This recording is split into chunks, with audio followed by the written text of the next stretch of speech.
Ephesians 6:4, parents, don't be hard on your children. Ang linaw ng turo, don't be hard on your children. Kung ang talent nila talagang pang 10th honorable mention, huwag nyo na pilitin maging valedictorian. Don't be hard on your children. Siyempre, meron namang 10th honorable mention, baka 11th pa nga. Kung yun ang assignment niya sa buhay, best na naman niya, ginawa na niya, huwag niyong pilitin. Mga nanay-nanay naman kumisa, sila ang nagko-competition, yung mga anak ang props. So, importante, love your children.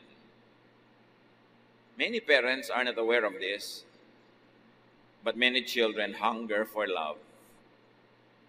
Ang daming anak, ang assessment nila, hindi sila mahal na magulang.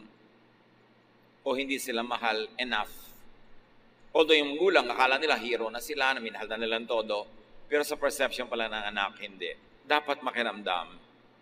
At dapat humanap tayo ng mga senyales, ang anak pala natin ay nagmamakaawa, namamalimos ng pag-ibig ng magulang.